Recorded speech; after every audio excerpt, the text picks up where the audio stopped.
اطعنی اجعلک مثلی، میرے بندے میری اطاعت کر، میں تجھے اپنی مثل بنا لوں گا۔ میرے بندے تو میری اطاعت کر، میں تجھے اپنی مثل بنا لوں گا۔ لوگوں کے خیالوں میں یہ بات آئی کہ پتہ نہیں اللہ اپنے جیسا خدا بنا لے گا۔ امام جعفر صادق علیہ السلام سے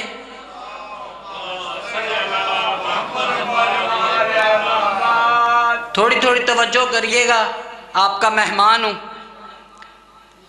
ایک شخص آ کے کہنے لگا کہ مولا یہ جو خدا فرما رہا ہے عبدی اطعنی اجعلک مثلی، میرے بندے تو میری اطاعت کر، میں تجھے اپنی مثل بنا لوں گا، کیا خدا اپنے جیسا خدا بنا لے گا؟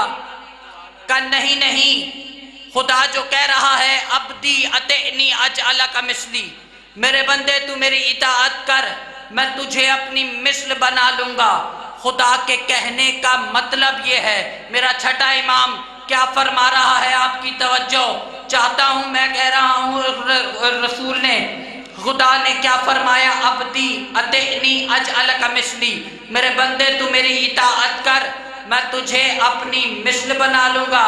امام نے فرمایا خدا کہنا چاہتا ہے کہ جیسے جیسے تو کہتا چلا جائے گا ویسے ویسے میں کرتا چلا جاؤں گا۔ میرے بندے تو میری اطاعت کر، جو جو تو کہتا چلا جائے گا، جو جو بھی تو کہتا چلا جائے گا میں کرتا چلا جاؤں گا۔ تاریخ کے ورق میں نے الٹنا شروع کیے، دیکھنا شروع کیا کہ وہ کون تھے جنہوں نے کہا اور اس نے کر دیا۔ سبحان اللہ۔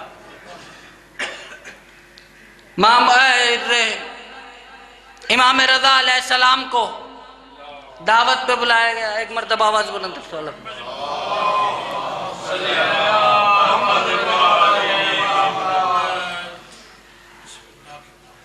مامون رشید کے دربار پہ امام رضا کو دعوت پہ بلایا گیا، مولا سے کہا دسترخوان پہ ذرا تشریف رکھیے۔ مولا نے دسترخوان پہ بیٹھے، کہا بسم اللہ کریں، کہا اچھا۔ مولا نے روٹی کو ہاتھ بڑھایا، جیسے ہی روٹی کو ہاتھ بڑھایا سامنے جادوگر بیٹھا تھا، اس نے منتر پڑھا، روٹی نے پرواز شروع کر دی۔ دوسری روٹی کو ہاتھ بڑھایا، اس نے منتر پڑھا، اس نے پرواز شروع کر دی۔ تیسری روٹی کو ہاتھ بڑھایا، اس نے پھر منتر پڑھا، پھر روٹی نے پرواز شروع کر دی۔ میرے مولا کو جلال آیا، دربار کے در و دیوار پر دیکھا، ایک قالین پر شیر کی تصویر نظر آئی۔ میرے مولا نے کہا اے شیر،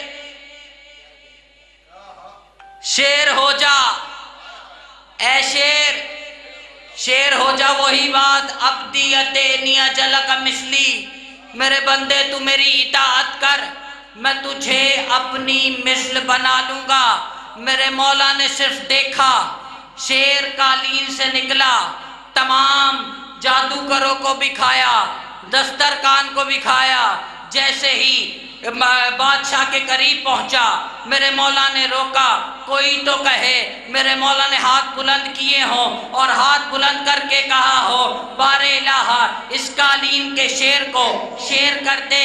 ارے نہیں نہیں، اطاعت خداوندی میں وہ مقام مل جاتا ہے، جو کہتے چلے جاتے ہیں وہ ہوتا چلا جاتا ہے، جو کہتے چلے جاتے ہیں وہ ہوتا چلا جاتا ہے۔ بس عزادارو، رونے والوں، لوگ زمین خریدتے ہیں کاروبار کرنے کے لیے، حسین نے زمین خریدی ہے بچے دفنانے کے لیے۔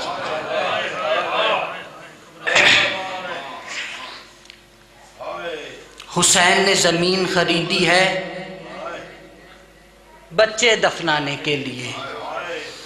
میرے رسول کے پاس ایک دن جبرائیل آیا ایک تشت میں 5 کفن 5 کافور لے کے، یا رسول اللہ ایک کفن و کافور آپ کے لیے، ایک کفن و کافور علی کے لیے، ایک کفن و کافور بطول کے لیے، 2 کفن و کافور حسن کے لیے۔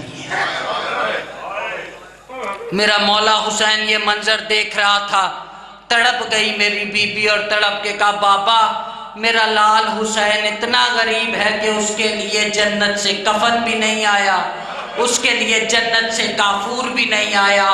تڑپ گیا میرا رسول اور تڑپ کے کہنے لگا میری شہزادی کفن انہیں دیا جاتا ہے جن کو کوئی غسل دینے والا ہو، کافور انہیں دیا جاتا ہے جن کا کوئی جنازہ اٹھانے والا ہو۔ تیرا لال 3 دن کا بھوکا پیاسا کربلا کے میدان میں مارا جائے گا، تیرا لال 3 دن کا بھوکا پیاسا کربلا کے میدان میں مارا جائے گا۔ میرا مولا وہاں سے اٹھ کے صحن خانہ میں آیا، تطہیر کے صحن میں آ کے میرے مولا نے سر سے ننھا سا امامہ اتار کے زمین پر دے مارا اور مار کے کہتے ہیں مجھے 3 دن کا بھوکا پیاسا مارا جائے گا، مجھے 3 دن کا بھوکا پیاسا مارا جائے گا، میرا اکبر بھی مارا جائے گا، میرا قاسم بھی مارا جائے گا، میرا عباس بھی مارا جائے گا، میرے اون و محمد بھی مارے جائیں گے، میں 3 دن کا بھوکا پیاسا مارا جاؤں گا، مجھے کوئی کفن نہیں دے گا، مجھے کوئی کافور نہیں دے گا۔ بہن سے بھائی کا رونا برداشت نہ ہوا، دوڑتی ہوئی آئی اور آ کے کہنے لگی بھیا جب تجھے کفن کی ضرورت ہوگی نا میں تجھے اپنی چادر دوں گی، بھیا جب تجھے کفن کی ضرورت ہوگی نا میں تجھے اپنی چادر دوں گی۔ تڑپ گیا میرا مولا اور آسمان کی طرف دیکھ کے کہنے لگا اللہ کرے جب مجھے کفن کی ضرورت ہو تیری چادر سلام، جب مجھے کفن کی ضرورت ہو تیری چادر سلامت ہو۔ عزاداروں رونے والوں، بی بی روزانہ کہتی رہی، ہر روزانہ کہتی رہی میں یہ سوچتی تھی کہ میرا بھائی حسن امیر ہے، میرا بھائی حسین غریب ہے، میرا بھائی حسن امیر ہے، میرا بھائی حسین غریب ہے۔ 28 صفر میرے بھائی کو زہر مل گیا، میرے امیر بھائی کو زہر مل گیا۔ ہم بہن بھائیوں نے جنازہ تیار کیا، جنازہ تیار کر کے مدینے کی گلیوں میں پہنچے۔ جیسے ہی روضہ رسول کے پاس پہنچے ایک عورت نے ہاتھ بلند کیا، ہاتھ بلند کرنا تھا، 700 تیر کمان سے نکلا، 70 حسن کے جنازے پہ لگا۔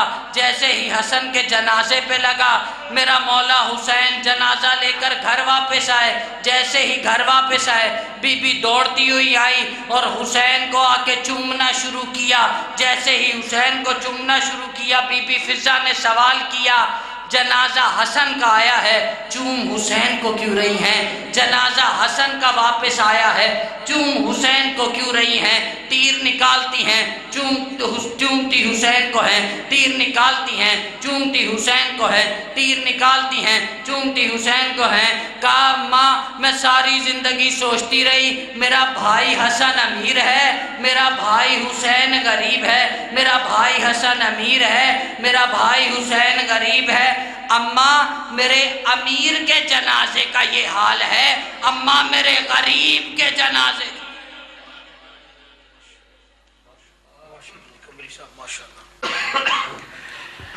ماشاءاللہ جزاک اللہ اجرکم من اللہ، دو گوں کے خالق و مالک اللہ اس پرسے کو اپنی بارگاہ میں منظور و مقبول فرمائے۔ میرے انتہائی واجب الاحترام بھائی جناب ملک غلام اصغر صاحب مولا کے مداح خواہ ناظم ممبر، مالک ان کے خانوادے کی یہ سی جلیلہ اپنی بارگاہ میں منظور و مقبول فرمائے۔ ان کے پسران جناب ملک توصیف صاحب اور ملک دوسرے بھائی جو ہیں مالک ان کی زندگی دراز فرمائے، ان کے بچوں کی اور صحت کاملہ و عاجلہ عطا فرمائے، اور ان کے جتنے بھی جمیع مرحومین و مرحومات ہیں بالخصوص ان کے والدین مرحومین فیضدار ملک بخان بہادر صاحب اور ان کی اہلیہ مرحومہ حاجی ملک نزاکت حسین صاحب اور ان کی اہلیہ مرحومہ جناب ملک غلام حسن صاحب مرحوم اور ان کی اہلیہ مرحومہ جناب ملک ظفر اقبال صاحب مرحوم، ان کی اہلیہ مرحومہ ملک جاوید اقبال صاحب، میرے مالک ان تمام مرحومین کے درجات کو عالی و متعالی فرما، تمام کی قبروں کو نور محمد و آل محمد سے روشن منور معطر فرما۔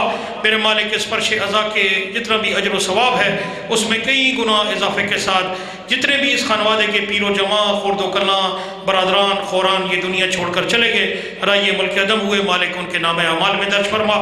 میرے آپ کے ہم سب کے جتنے بھی مرحومین دنیا چھوڑ کر چلے گئے ہیں اور بالخصوص انجمن جو قصر زینب کی انجمن کے جتنے بھی اراکین ہیں، جو بانی اراکین سے لے کر اور ہم موجودہ جو کہ قریب ہم ابھی بھی قریب ہم سے رخصت ہوئے ہیں، جن میں بابا سید اجمل نقوی صاحب اور ان کے علاوہ دیگر جتنے بھی دنیا چھوڑ کر چلے گئے، مالک تمام کے درجات کو عالی و متعالی فرمائے، اور جو زندہ ہیں مالک انہیں زندگی سے تو سلامتی عطا فرمائے، پاکوں کے ذکر اسی طرح قائم و دائم رہے۔ بالخصوص اس امام بارگاہ کے منتظم اعلیٰ پیر سید افضال حیدر حمدانی صاحب اور ان کے ساتھ جتنے بھی ان کے رفقا ہیں، غیور شاہ صاحب، رفتار شاہ صاحب اور میرے چچا بزرگوار ذاکر غلام ملازم حسین صاحب سمیت مالک تمام کو صحت کاملہ شفائے کلی عطا فرمائے۔ میرے مالک جتنے بھی بیمار ہیں بالخصوص بیمار کربلا کا صدقہ تمام کو صحت کاملہ و عاجلہ نصیب فرما۔ میرے مالک و خالق اللہ تمام کی جو نیک حاجات مناجات ہیں اسے اپنی بارگاہ میں منظور و مقبول فرما۔ میرے مالک میرے تمام جتنے بھی واجب الاحترام سادات و مومنین یہاں پر تشریف فرما ہیں، تو علیم و بذات صدور ہے، دلوں کے حال جانتا ہے۔ میرے مالک تمام کی حاجات مناجات کو اپنی بارگاہ میں منظور و مقبول فرما۔ تمام تر حاجات مناجات کی قبولیت کے لیے اور بالخصوص خانوادے کے جتنے بھی مرحومین ہیں ان کی بلندی درجات کے لیے بلند تر صلوات پڑھ دیں۔ اللہم صلی علی محمد وآل محمد۔ جزاک اللہ اجرکم اللہ۔ میں گزارش کروں گا اپنے انتہائی واجب الاحترام محترم المقام فخر سادات عزت مآب عالی مرتبت سرکار مولانا قبلہ سید مفتی باسم عباس ظاہری صاحب سے کہ رونق افروز ممبر ہو کر ذکر محمد و آل محمد آپ کے اذان و قلوب کی نظر فرمائیں گے، اور ان کے فوراً بعد قاری القصائد ذیشان ملت ہمارے برادر محترم کسی تعارف کے محتاج نہیں ذاکر آل آبا جناب ملک ذیشان عالم صاحب افتلگن تشریف فرمائیں، انشاءاللہ یہ خطاب فرمائیں گے، اور ان کے فوراً بعد ذاکر آل آبا مصور غم بحر المصائب شہنشاہ ذکر فضائل و مصائب ذاکر نجف عباس بوسال وہ تشریف فرمائیں، انشاءاللہ آپ کی اذان و قلوب کی نظر ذکر محمد و آل محمد وہ فرمائیں گے۔ آپ نے قبلہ کی آمد کرنی ہے اور اپنی عبادت کرنی ہے، بلند آواز سے نعرے کا جواب دے کر نعرہ تکبیر، نعرہ رسالت، نعرہ ولایت، کل ایمان یک زمان، نعرہ حیدری۔ کل کا یزید خوش تھا یہ ہاتھ کاٹ کے، بابا جی کل کا یزید خوش تھا یہ ہاتھ کاٹ کے، اب ایک خوف اس کے مقدر کے ساتھ ہے، کیا ہاتھ ہو گیا ہے امیہ کی نسل سے، اب تو گلی گلی میں ہی غازی کا ہاتھ ہے۔ نعرہ حیدری۔